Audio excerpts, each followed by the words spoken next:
Hello again. It's Amir Latif from Sonocent. I want to welcome everyone to this webinar sponsored by TechEd.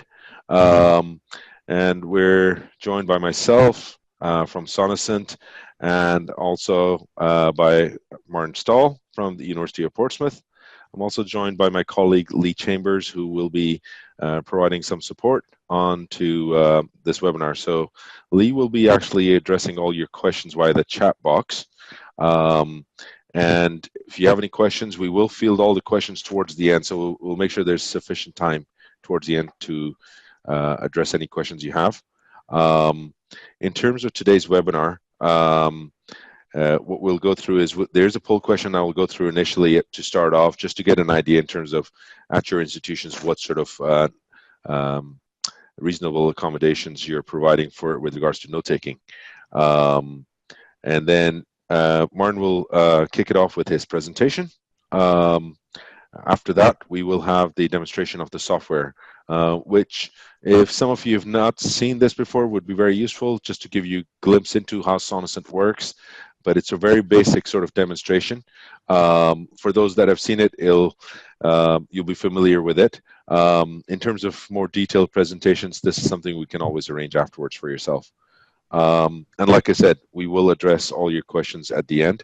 So please do interact with us with regards to that. One thing I'd also like to point out, this webinar does have a closed captioning service to it. On your chat box, you will see a link to the closed captioning service. So if you go ahead, click onto that link, you will be able to access that closed captioning service. Okay, and it should be on the chat box there. If you have any issues, just please do type away in the chat box and Lee will answer all your questions. Okay, so let's get started with our poll question first. So I'm going to launch this poll. So you should be able to select multiple options on this too. And the question really is, what reasonable adjustments do you provide your students for note taking? And if it's more than one option, then please do select that. So I'm just going to launch it now.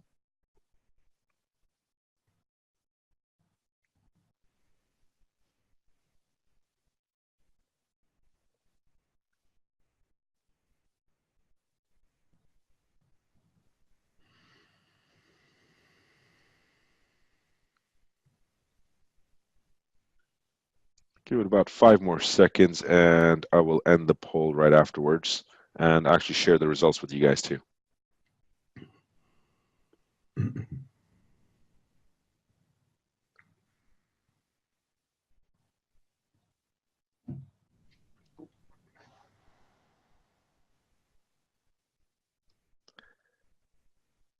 Okay, we've got some results here and I'm just going to share the results with you guys now.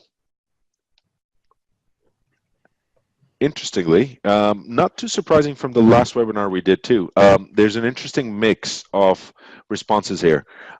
Slightly different from what we get when we do these webinars with our in the US, from the US institutions. The common theme really is actually with regards to the paid note takers. So significant percentage of yourselves have paid note takers. Some of you are providing lecturer notes. There are some software apps, smart pen applications, but there's also a big majority that are providing digital recorders as a note-taking accommodation. So I'm going to remove this poll result, and I'm pretty sure that Martin might want to share his thoughts with regards to this too. So Martin, we're going to actually go ahead into your presentation part. So as and when you're ready, if you just let me know when you want me to move on to the next slides. Yeah, sure, we'll do. Okay.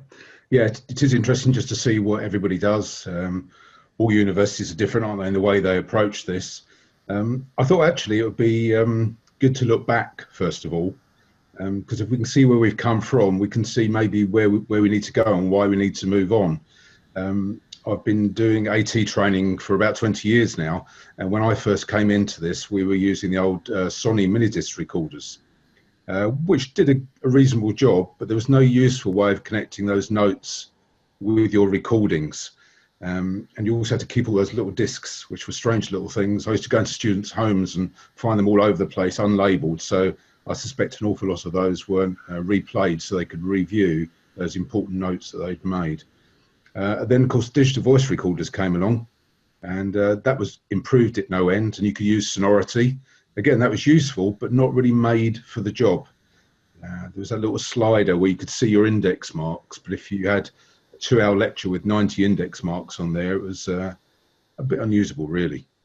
And then audio note taker came along, and this really changed things quite dramatically, because then we could have our recordings to begin with just straight onto your computer, which is great. You could have the notes on there you'd create, and of course the slides. And if you get those before, if you can, that really helps to understanding what's going on in the lecture. And then for our dyslexic students, which certainly for us at University of Portsmouth is the majority, being able to do things like colour code parts of the recording, the actual part that you think is really important or you don't understand, and of course now we have actually linking that to your notes, which is brilliant.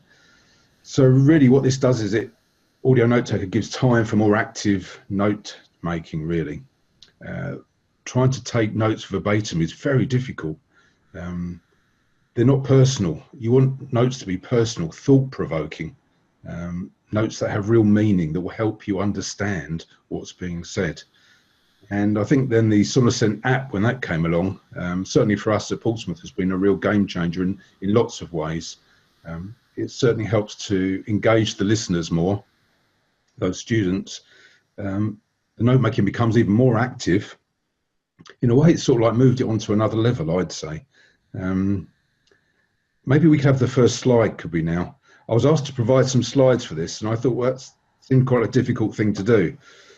But I managed to find a couple of slides which I thought summed up where we've come from and maybe where we're going. Poor quality notes have a real negative impact on our students. With engagement, that's linked to success, isn't it? So many lecture notes don't actually relate to what's gone on. They don't relate to the content of the lecture, maybe their course as well. I talked to 2 students in the last couple of weeks. Neither were using anything to record. They were just writing down their notes.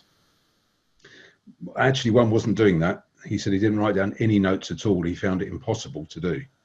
So that's obviously not very good. To remember what happened in a 2-hour lecture is almost impossible. The other one said he wrote down about 50% of the information. The trouble was, he said, then when he looked back at his notes, it was very disjointed because he'd missed out so much of it. So this form of note taking is useful to some people, but actually has great disadvantages as well. Note making is a skill that has to be learned. Students need help with that. And at Portsmouth, that's exactly what we do. I work in the Additional Support and Disability Advice Centre. And we work very closely with the study skills tutors because they're teaching that, but we're embedding that in our teaching of IT as well. We've always done that. Our AT sessions aren't just IT sessions, there's study skill and AT. The two just go hand in hand, and you have to connect them up for it to be of real use to our students to ensure they really get the most out of that. Very few people are able to really work with verbatim notes to keep up with that. And if you're doing that, to have a clear understanding of what's actually being said is very difficult. So we've moved on, haven't we, from that picture, from just taking notes with your pen. Could we have the second slide? That would be really good. I thought this just demonstrated how we've moved on. We still want to use paper and pen, and some people do prefer that, of course. And if that's what you prefer, you can use that along with the technology as well. But technology has changed so much, hasn't it? And as HE providers, we mustn't keep our head in the sand. Technology is everywhere, isn't it? From shops to our homes. So why shouldn't it be in a lecture theatre? In fact, it normally is, isn't it? But it's actually just projecting the information. We need to take advantage of this for our students to really help them. And certainly we've found at Portsmouth using the Sonocent app has made a huge difference to us as well. The great thing about using it, a form to record, something to record your lectures as a student, is doing the hard bit. It's recording all of the detail. It's your note taker. This means that actually, as a student, you have time. With the app, you've got time to maybe color code specific sections as you're listening to it. To put in your own thoughts. Now, we encourage students to just do brief notes. There's no point in writing reams of notes while the recorder's working for you. That does that. So to take brief notes, really think about what's being said and take your own personal notes, your own thoughts. That will help you bring back the information. And we certainly help them with that. I think another good thing about the app is that the fact that you can scroll through and you can go back to previous slides. So often we don't know something was important until we've had a while to think about it. Or maybe further on in the lecture, something that's said and that highlights what was important, maybe on the first, second, third slide further back. With the app, that ability just to be able to scroll through, find that while it's still recording, add a note, color code the background in the background of the part you're listening to now. This really changes your note taking into real note making, personal note making. It gives them a purpose, and it certainly gives the reviewing a purpose, and that's something that we've found. Students find it great because their reviewing is very specific. They find it more beneficial, enjoyable even, and of course time saving. And that's very important for some of our students who struggle with remembering things, short-term memory problems. They're going to be going over this more times than anybody else. But to be able to be specific about the things they go over is really helpful. And it helps them to make use of their notes, recordings, to get the detail that they need. And of course, in the last couple of years, but particularly this year, we've had the non-DSA issue, haven't we? So many students now not coming under that, and a much broader student catchment we have to look after. As HE providers, we have this anticipatory duty to look after these students. So we've found the loan software that Sonocent do, the audio note taker, as a loan license to be invaluable. We've used it for a long time, but in the last couple of years, it's really coming to fruition, really useful. We've got about 150 licenses at the moment. I can see that possibly increasing as time goes on as well. We obviously have to provide training for our students in how to use that as well. And what we do is we encourage them where possible to use the Sonocent, the free Sonocent app, but not the link that they get with the DSA other students would get, but the free app. This is great because it's a very discreet way of recording, so students like that. And working along then with the app, with the software rather, that we loan them, the two work together really well. So we'll give them training on that. For our non-DSA students, we normally do that in small groups. If they need one-to-one, then obviously we'll give them that, and particularly if they're struggling with the study skill of recording notes. But we also provide guidance on our VLE. We use Moodle. So we'll provide videos and guides on how to do that on the note taking, but also how to use different recorders. Sometimes it's not appropriate for a student to use their phone for whatever reason. So we will, like many of the people listening in today, use digital recorders. We will loan them those and find whatever else we can do to make it easier for them to be able to do that.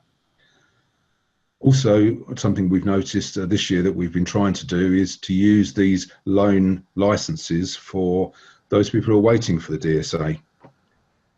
As probably many of you know, that a large amount of students come to university without any DSA support in place, and that's something that's maybe shown up as they've struggled to do their studies. So the great thing about the loan license is just so flexible. It allows us at Portsmouth to offer a very inclusive approach. So when students are seen through the disability officers and if they're going to get the DSA, we will automatically give them a 3 months loan license of audio note taker if they need support in doing that. We can then extend that. I mean, you would hope normally within 3 months that they would receive their DSA package, and if they've got audio note taker in that, that's fine, and we can take the license back, loan that to somebody else.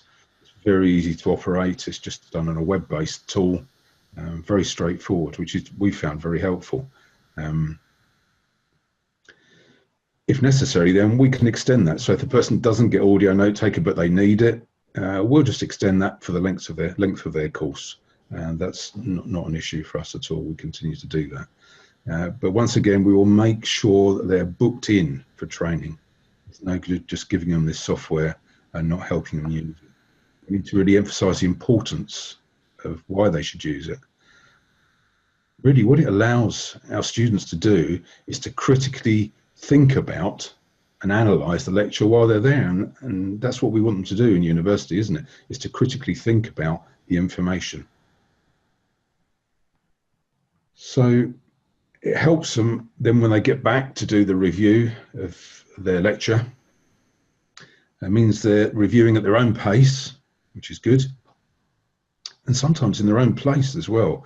Not all of our students like to sit in front of by a table with a computer in front of them and drill down to going back through that lecture. They prefer to do it in other times, maybe making good use of their time. For instance, on a train on their journey to and from university, maybe just sitting in a quiet corner of a cafe or a pub with their headphones in. Because the great thing about audio note taker, one of the things our students really like, is to be able to make a video of their lecture with their notes, so they can just review that themselves whenever they want. So that's a tool that I know many of them have found very, very helpful, really making notes meaningful to them. Of course, they want to be able to use their own learning style as well, and being able to export the lecture slides plus the notes into Word. Some find that a very helpful thing to be able to do, maybe to use screen readers there if that's their preferred style of learning. So it's this variety that it gives them, and that helps to engage our students with the lectures. I'd appreciate if we have the last slide up. It's just a culmination of the two. Nothing exciting, I'm afraid, but just helps us maybe think about where we've come from, where we should be heading, really. All this technology should make it more engaging for our students, providing they have the right training. It encourages them to review the information, which some find very difficult. I thought it was interesting. I read there was the Institute of Employment Studies did a report for HEFKE, and they said that 78% of HE providers provided some sort of video capture, whether that was audio or whether it was video. But only 20% of that recorded more than 50% of their lectures. So we've got all this amazing equipment in universities, but not necessarily being used for lots of different reasons. So how does that engage our students? It doesn't. But if we give them the Sonocent app, audio note taker, in a way we're moving the engagement, capturing lectures into their own hands, the hands of the students. And personally, I know I've found that it's one of their favourite tools. All that they're given throughout the DSA, audio note taker, helping them with those lectures, which is one of the things they find really difficult. But it's essential to give them the study skills to go with that, to help them make sense of it. Hope that's maybe given some people some idea about how we use it in the university, and how we found it to be such a flexible tool. Martin, thanks for that. Actually, I'm really appreciative of the fact that you started from the background in terms of the what the issues your students were facing, and how it progressed on in terms of your discovery with Sonocent and how you've actually started deploying it. I'm going to come to a few questions that I had personally myself too, because I wanted to align it with some of the responses I get from, say, when I speak to some of the U.S. institutions or the U.S. universities. But before I do that, as promised, we will get into the demonstration part real quick. So let me just get out the presentation slide here.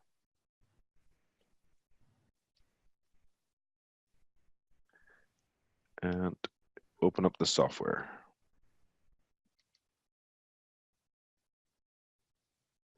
So what I'm going to be showing you, as you probably heard Martin speak about, was Martin talked about the app. I'm actually going to show you the software, the desktop, which is the main piece, and the app actually work as a companion piece to the software. And to give you guys an idea, the student was installed the software on his or her software, their desktop, so it works on both PCs and Macs. The app allows the student to actually do the recording element in class. Say they don't want to take their laptop in, they can utilize the app and do the recording and color highlighting. So when I go into the demonstration, I'll show you exactly what I'm talking about there. But everything the app can do, barring one feature, you can do on the desktop. And that one feature on the app is a new feature that we've introduced, which is called Scribble. Marnie, you're probably aware of this already, but Scribble essentially we created for a lot of our students that are studying, say, STEM subjects, but essentially allows you to draw or, as the word says, scribble onto your smartphone or tablet. So really good if you're drawing a diagram or an equation.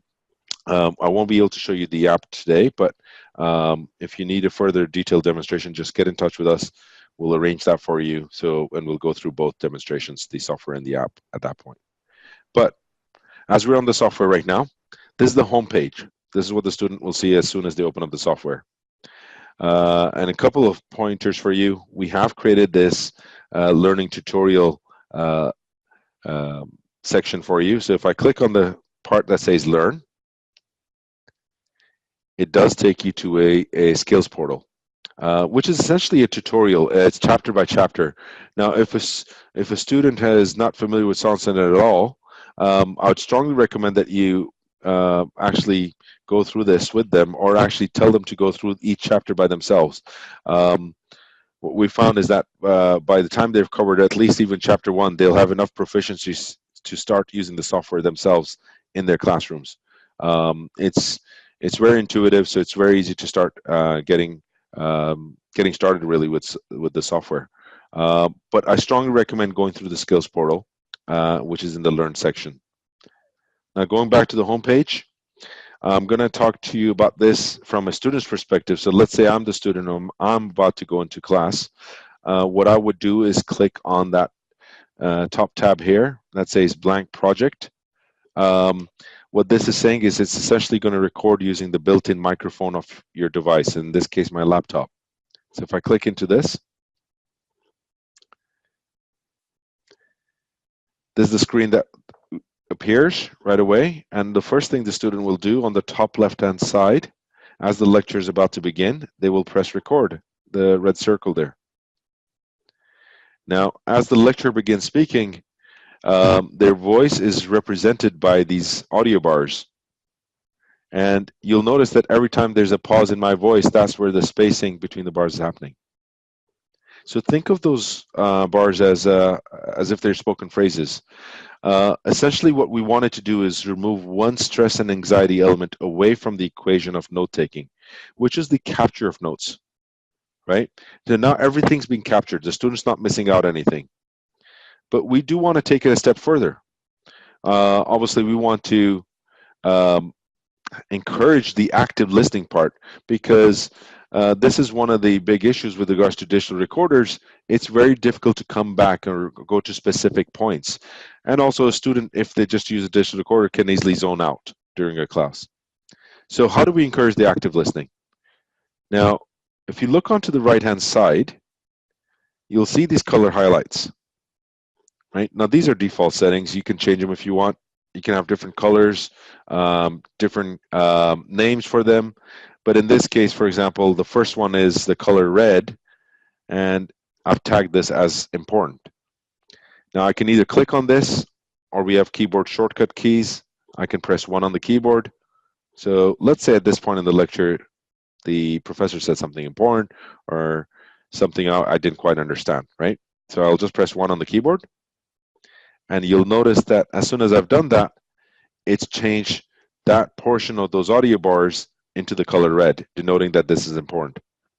And we've used this phrase before in other places too, but it is literally like using a highlighter pen in a textbook, because I'm actually noting down a part that I want to come back to that is relevant or important. You have different color key sets for, say, homework assignments, so actually you could use that. But let's say it's not important anymore. All I do is press 1 again on the keyboard, and it's back to default color. Okay, now that one aspect alone really does encourage that active listening part for the student. And another thing that really helps here is in some of the classes we found that students have access to either the PowerPoint slides or the accessible PDFs. So what a student can do if they want, they can actually import those in. The way you do that is go to the top toolbar there, click on import, and I'm going to select slides, import slides. I'll just select some example slides here. And they will just populate in to the images section, the images pane there. Just expand it out for you. Now, by doing so, the advantage of this is now, let's say the professor's moved on to the next slide. All the student does at this point is press enter on the keyboard, and you'll notice the audio bars are now aligned to the appropriate slide. So I'm able to keep align all my audio to the relevant slides or the relevant topic, color highlight where needed. So let's say there's a homework assignment, I'm able to do that. Martin also referred to you being able to highlight the entire section. Well, then change the color background for the entire section. You can do that. Let's say this whole section was important. You'll notice on the right-hand side, I've got color keys for the entire section. So let's say I press 9 on the keyboard there. It'll highlight the entire section for me. One thing we have seen students do is we've introduced a feature into this called text audio linking. What it does is, at certain points, maybe a student wants to type in a keyword to remind themselves what this portion of the lecture was about. So let's say I will type in homework assignment due next week. Right? Now you'll notice as I was typing, it was linking this to the exact audio bars when where it was relevant. So when I go back to this, I can actually click on that text, and it'll highlight those audio bars when I was typing this, and vice versa. So I can actually, while I'm playing this back, if I go to those audio bars, it'll actually highlight the text too. So these are the things that a student can do during class, right? So you could do the same thing on the app. Now, post the lecture is the next phase of where the software really does add value. So I like the phrase that, Martin, you were referring to, which is note making. So the creation of notes. Now, the purpose of the notes is for us to refer back to them so they make sense to us, so we're able to retain more information in. Now, let's say the lecture finished. At this point, all I would do on the top left-hand side, I would press stop. Right above it, there's a drop-down arrow key, and you can just save it locally on your own device there, on Google Drive or your device, okay?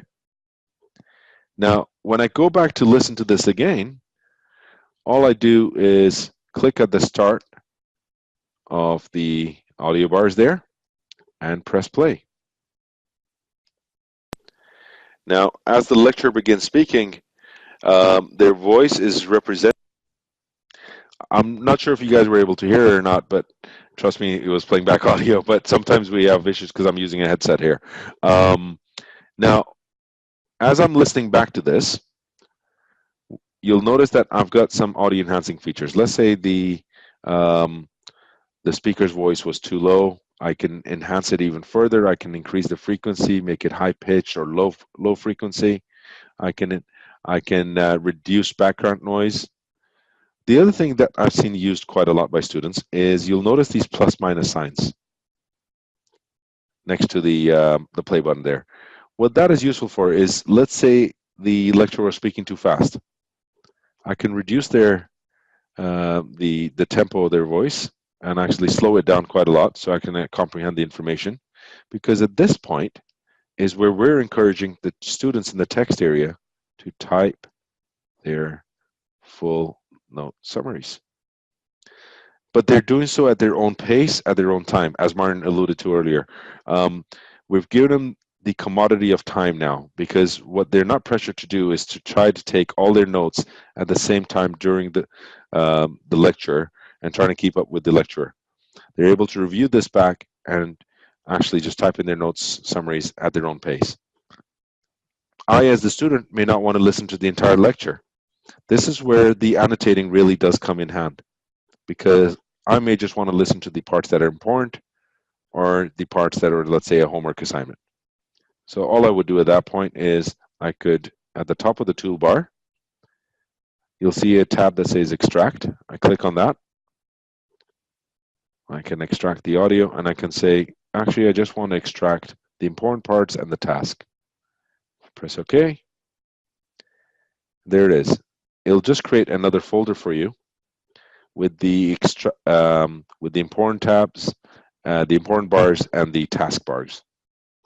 The original folder is still there, so just reassure your student that doesn't get deleted. It just opened up another folder for me, and I can just review those parts. And if I wanted to, add more layered notes. So you can kind of see the scaffolding process the student's going through here as they build their notes, then the whole note-making process here that they're going through. There's quite a lot of features the software has. You're able to extract out text from the accessible PDFs onto a text pane. You can use this for presentation capture. You can export all this information into a Word document or a PDF. But in terms of the basics, I just wanted to cover some of the main elements that a student would use. Let's say their first semester. What we really want to encourage is get them to start recording in class and get them to actually just color highlight. Those two aspects alone are really, really powerful for a student that, let's say, has been reliant on someone else taking their notes for them, particularly in the path towards independence. So hopefully that gives you a glimpse into the software. I'm going to go back into the presentation now. Bear with me a second. And Martin, just want to open it up back over to yourself too, in terms of any questions we may have also. But as I mentioned before, if you do want to get in touch with us and you want a more detailed presentation of this, please get in touch with me. My details are there on the slide, but you can come back to me at this point. And Martin, we've just going to get through a few questions now, if that's okay with you. Is that okay? Yeah, fine. Absolutely. Okay. So we've got a question here with regards to, is it possible to just listen to a particular slide audio or half of a slide audio? Yeah, you can pick out whatever you want, can't you? When you play it back, you can choose, you put the cursor where you want it to start playing back, and you can just play back very specific parts, which is very useful with the part that you were highlighting about being able to link the text to the part. So, for instance, if a student was given a reference in a lecture, rather than having to struggle to write the reference down and get it right, you could just write REF, and then it would link directly to it, and they can play back that specific part and write it down when they have more time to get that right or connect to it. Absolutely, absolutely. So a question, I did mention this earlier, Martin, was with regards to, I wanted to compare some of the feedback I get from the U.S. institutions and some of the synergies that, that's been shared with us. And I know when you and I have spoken in the past also. Now, over there, as I mentioned, in the States, a lot of the universities, they utilize paid note takers and volunteer note takers quite a lot. So, but paid note takers, the problems with someone else taking notes for you um, is really around for them around the notes making sense to that students because it's not their own. But it's also the fact that sometimes the quality of notes was an issue for them. But I don't know if it's too much of an issue here, but it's making sense of someone else's notes and losing some part of that engagement in class. How much of that an issue was that for some of your students? Yeah, I think it probably is an issue for students.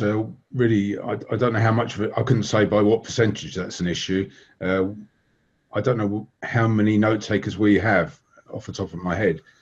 So I couldn't really answer that exactly, but I know what we try and do is give the student the ability to look after themselves rather than relying on other people to do it for them, because you're building them up, giving them skills to take into the real world. So if they can actually do it themselves, that's got to be much better, isn't it? But you're right. If I take notes for you, how do I know that some parts will be right, but there'll be other things which I thought were important you didn't? I'm not working on your project. How do I know what part of being said applies to that project? Whereas if I've recorded it, I can then find that part and get the information I need. Got it. Got it. It is a question that's come in with regards to like, so obviously um, deciding which student gets, say, for example, the loan licenses that you mentioned before. How do you go through that process? Like, how do you know which student to give a loan license to? And how do you make that decision, basically? Okay, so any student that comes to our department, the Disability Advice Centre, will be seen by a disability officer. All of them will have that, and they'll have an interview with them. And in that interview process, it will be highlighted as to whether that's something they need. Maybe it's something they've had before in other establishments, school, college. Maybe it's just a need that's come up, that's come to the surface since they've been at university. So the disability officer is, in general, be the one that decides whether they have that or not. And that will also go on their record so that everyone in the new university will know that this person has the right to record their lecture, and that's fine, you know. And that works really well. And then they will then pass that on to me, and I'll arrange for the loan. The loan is done through university email addresses, so we're just very specific, and I can gauge that by the time. As I said, normally we do a 3 months trial, but if someone is actually having that who doesn't have the DSA, it's not coming, then we're looking at, well, how long have you got left at university? 2 years? Okay, we'll do it for 2 years then. So we do it a year at a time and review it as we go along. Yeah, I mean, with regards to loan license management, we wanted to make it as flexible for you guys as possible. I don't know, in some cases, you can actually, for example, loan out a license to a student for a semester, and at the end of the semester, let's say the student's leaving the university or is graduating, the license comes back to your pool, and you can loan it out to another student. So it's interesting. A question here, I think it is to yourself, Martin.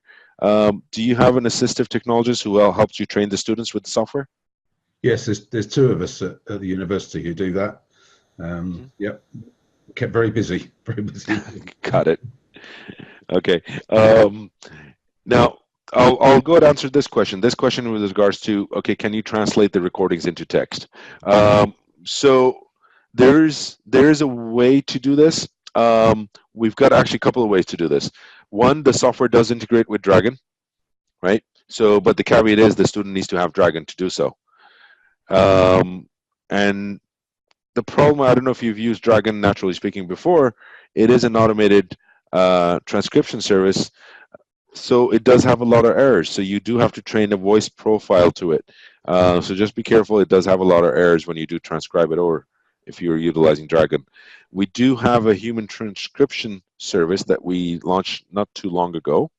And that's called Words to Note. What that gives you, obviously, it gives you further added accuracy. So I believe about 95% accuracy. Obviously, the cost for that side is a little bit more to get that, but and it has a 24-hour turnaround. So it's pretty efficient. You can utilize both services, whichever you think is appropriate. So hopefully that answers your question with regards to that. Martin, a question for you here. Do lecturers readily agree for their lectures to be recorded? And have you had reluctant lecturers? Yes, I think all of us in this situation have experienced reluctant lecturers. Um, Maybe if it's someone new coming in to the university, we have a guide for lecturers and for students on this, which is actually in the student's handbook. So that's very readily available for both parties. So the tutors and the lecturers have to know to play their part. If a student's been given the right to record, then they have that right to do that. But it's also that it's for personal recordings, and that's highlighted to the students. This is very serious.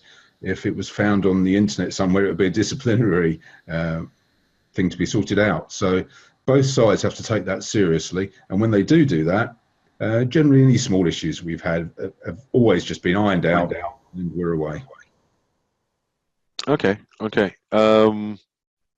Hopefully I mean, just to share on that too. In the US, they have same sort of issues, and usually what the institution does is have the students sign an addendum, code of conduct almost, saying that they would not share this out.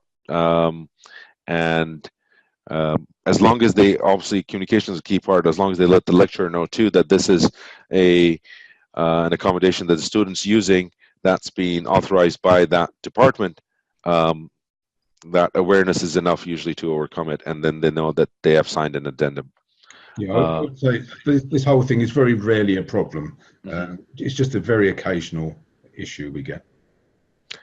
Now, a few more questions. So thank you once again, and I apologize if we do not get to all your questions, but we'll try to get through as many as possible. Now, does the license allow home usage? Oh yes, yeah, because the license is for their machine. It actually links to their computer. So wherever they take it, it's off campus. It doesn't matter. And obviously that's really useful for people who are on placement. If they've been in having their lectures, they've got all of that information with them when they're on placement. So yep, it's very good like that. And another question that's come in, actually, this is an interesting one. Would you still loan Sonocent to a student if that student has a LiveScribe pen through the DSA? So LiveScribe, for those that don't know, it's a smart pen, essentially. If they felt they needed it, yes, we would do. It's not something I've come across before. So I know there are some issues with the LiveScribe pen now. I think it was to do with their Mac software that something's not being supported anymore. So I believe it was on the Mac, if my memory serves me right. Sorry if I got that wrong. So in general, they use the LiveScribe software to go with it, but there's no reason why the audio couldn't be imported into Audio Note Taker, I would have thought. Mm-hmm. Yeah, and to be honest with you, I mean, you're absolutely right. It depends on the student in terms of if there's a need for it and if it's appropriate. One thing to note, and sometimes it could be as simply down to audio quality, because I know there's some issues with regards to audio quality with some of the smart pens too. So, and it could be down to that too, that they're not getting the right sort of quality with regards to that. Yeah, I would say myself that if you're recording with a phone, although they vary, but these days the phones, the quality is so good. I've done trials in our largest lecture hall, set at the back in the worst possible place, and it's still a very usable recording. Works really well. Excellent, excellent. Now, question here, I'll go ahead and answer this one, is with regards to how do you manage the loan licenses and ensure their safe return. Essentially, it's because you don't have to collect any hardware back. The student's installing it on his or her device, and that loan license is actually then issued out to expire at a certain date. At that expiry date, the license comes back to you in your portal. It's in your pool. You don't have to collect anything back from the student, and it's free for you to transfer on to another student. But you don't have to collect any hardware back, so that makes it a lot easier for you to do so.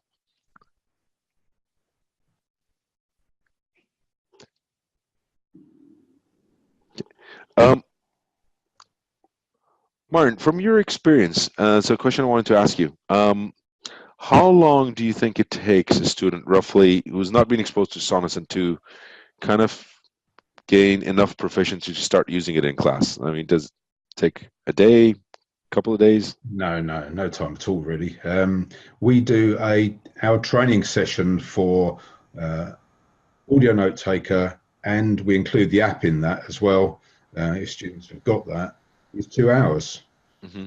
And by the end of that 2 hours, now it's like with all training to do with software, isn't it? There'll be bits you remember and work with really well, and maybe bits you don't. But I would say after that 2 hour session, they'll go away and they'll record their lectures. They won't have a problem with that. If they've been given the app, they've normally played with that before they get there. It's something they're used to using apps, working out how they'll work. It's something they do, isn't it? Students these days, it tends to be anyway. Certainly the majority of them. So it's not a big learning curve at all. It would be extremely rare. I'm trying to think if I've had any cases. Off the top of my head, I can't bring to mind anyone who's come back and said, I really can't get on with this software. I don't understand what I'm supposed to be doing. They've all used it successfully. And another thing I wanted to ask you actually was with regards to what type of student Sonocent's appropriate for.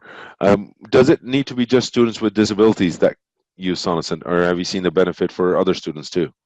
Oh no, yeah, we give it out to a variety of students. Definitely, it would be. I think it's something that all students should have. Like I said at the end of my piece there, that really what it does is it puts recording lecture capture into the hands of the student, and it enables them to record. So that applies to every student at university, I would have thought. And it gives them the like a variety as well. Something I meant to say, which I didn't, is that not everybody likes to take notes on their computer or even on the app. So to record on the app and then take handwritten notes, and just to have the app in like glance mode, which means you can just tap the screen once and it puts in a section break when a new slide's put up, or twice to color code it. You can just do that almost without thinking, while you take your handwritten notes, which you could then transfer in afterwards. So however you learn, whatever your learning style is, whatever your preference is with that, you can find a way of making that work with audio note taker. So that's just good for everybody. Yeah, absolutely. So here's a question that's asked actually. So it's more on the tech side of it. So once the loan license expires, I'll go ahead and answer this one actually, Martin. Expires for a particular student. So they don't have a valid license, let's say. Can they still retain the recordings that they've already made? So historic recordings. And the answer to that is yes. So anything they've recorded historically reside on their device or where they've saved, they can still access and review and play it back. What they can't do is obviously create new projects or make new recordings because the license would then be expired. For them to do so, they'll need to get their license extended. But they can review back old material. One thing I will also go through with everyone here is a way for you guys to actually test this out at your institutions. We have created a starter pack for UK institutions that allows you to test this out and obtain enough sort of quantitative or qualitative data for you to be able to ascertain, has it made a difference? What's been the impact? Has it been effective replacements for certain other note-taking solutions? So I'll cover that just towards the end. But in the meantime, I just want to give people an opportunity to ask Martin any more questions that you have. Martin, I don't know, it's a tech question, but I'll pass it over to you if you want to answer it. How are the files transferred from the phone to the PC? Okay, so this can be done by Wi-Fi, but we found, and I think it's the same in a lot of institutions, because we have a two signing on process to access the Wi-Fi in our university. In other words, you need a username and you need a password. That for students actually at university, that's proved to be not a very effective way of working. So we encourage them to then just share it to their Google Drive, which all our students have, but they could do it with anything they've got. So if they've got an Apple device, they could share it with the drive that goes with that, or Dropbox, and then they can just download it to their computer. That does actually have a benefit in that they're backing up their recordings as well. So if they're going to use those for revision later on, to have a backup of them isn't such a bad idea. And that's what we encourage our students to do, because it's the most straightforward. Excellent. Thanks for that, Martin. One thing here's a question directly over to yourself is, how many licenses from your experience do you lend out per year? Okay, so that is, as I said, it is increasing because of this change to the DSA, and making sure that we've got enough there to support our students. So we used to have just under 100, and we used to probably loan out maybe about 75 of those. We've now used up the 100, and I think we've probably got about another 20 people waiting in the wings. So we've ordered more licenses. So I would have thought we're going to be getting close to the 150 this year. And of course, if you're giving it to students who aren't receiving the DSA, they're going to want that all the way through. So if you've given it in the first year, they're going to need that for 3 years. So the number would increase. So we'll just keep an eye on that. And you can just top that up. I can't remember what the minimum amount of licenses are, but probably would do it by 25 at least, wouldn't we? I think we'd probably do it by 50 at a time, just to make sure that we've got enough there to support them to do the job. Absolutely, and I know you've mentioned in the past about it's something you're exploring right now with regards to the site license too. We do have quite a few institutions that currently have site license. They've expanded that far, where, as Marion talked about, they're not just focusing just on students with disabilities. They're actually just they're making it open to any student who wants to take better notes, really. So for all their students. Now, if you want to ever speak to any of these institutions, just get in touch with me, and I can provide you the details for them. We're also going to put down now in the chat box Martin's email address. So if you do want to get in touch with him directly, Martin, I did ask for your blessing beforehand, so I'm sure you won't be bombarded too much, but it'll be very useful for people to hear directly from yourself too. Okay. Yeah, it's no problem. Excellent. Excellent. So as promised, I will cover that one last slide that I wanted to show. And if there's time afterwards, we'll talk about a couple more questions that are in here. But it's the starter pack that I just wanted to touch on. It's essentially our way for you to test this out, as I mentioned. What you will get is you'll get 25 loan licenses for 6 months. And we've done it at an exclusive rate of £500 for those 25 licenses. You will be provided a Sonocent account manager who would provide you with the full training and implementation to get this set up at your institution, and actually train yourself or any staff or colleagues.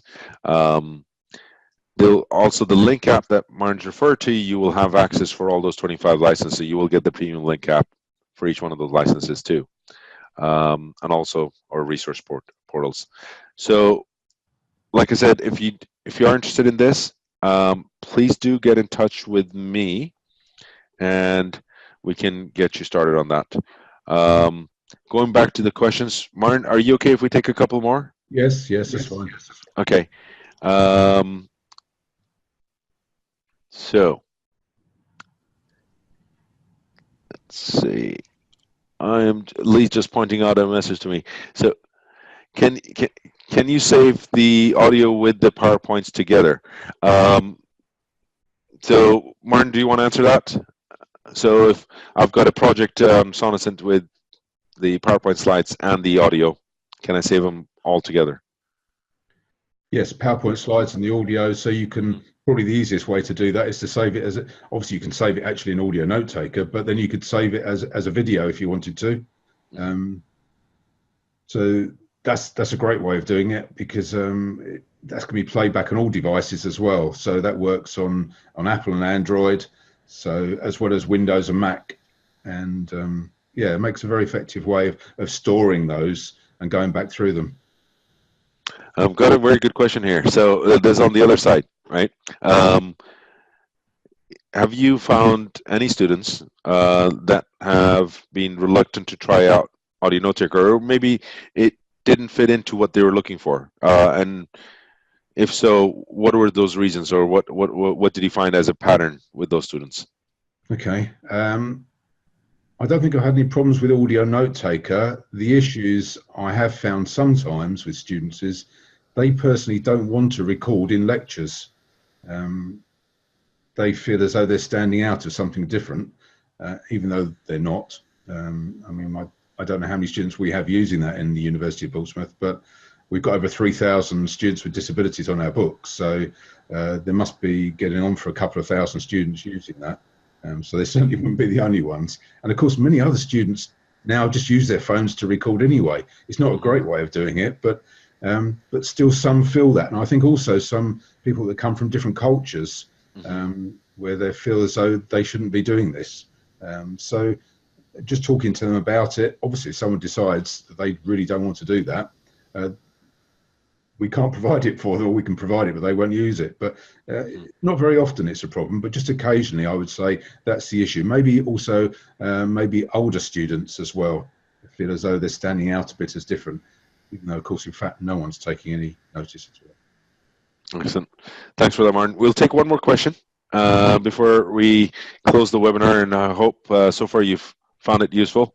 So the question actually coming down to is budget, right? So how what suggestions would you make, or how did you actually end up paying for this, through an in-house fund, or did you have to apply for a grant? How did you actually end up paying for this, for Sonocent, really? Yeah, no, we use an in-house fund which is there to look after our disabled students, and that's increased really year on year because the number itself has increased. And with the way it is now, with this anticipatory duty that we have to be prepared to look after our students, we have to have something in place. You can't do that for nothing these days, can you? There might be lots of good free software out there, but it's very limited. So yeah, we have a budget which is put aside just to cover those students and support them, which works really well. Excellent, excellent, and thanks for that. You did mention there's if people needed to apply for a particular fund, there was a fund they could apply for also. I think HEFKEIF, I don't have anything to do with that anymore, but okay.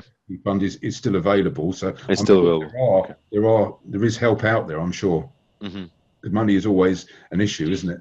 But actually, providing students with those licenses and audio note taker and the apps, etc., compared with putting in expensive video equipment into especially small lecture halls, price-wise, I would have thought it's much better for the university to do that. Obviously, if you need to actually record actions that are going on, you need the video, don't you?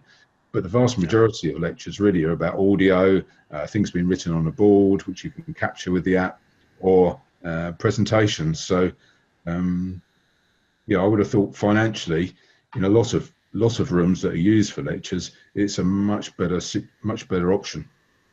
Excellent.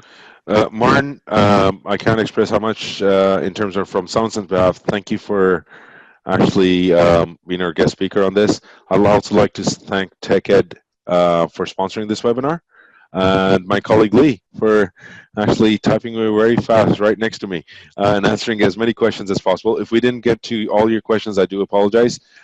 Definitely do get in touch with me for anything we may have not covered for yourself. Hopefully we can address it, or contact Martin directly if you want to speak to him and ask any further questions. But thank you everyone once again for attending and taking the time out of your day to understand a little bit more about how Portsmouth University has actually deployed this and actually learning more about Sonocent. Hope you enjoyed it, and get in touch if you have any questions. Thank you again. Bye-bye.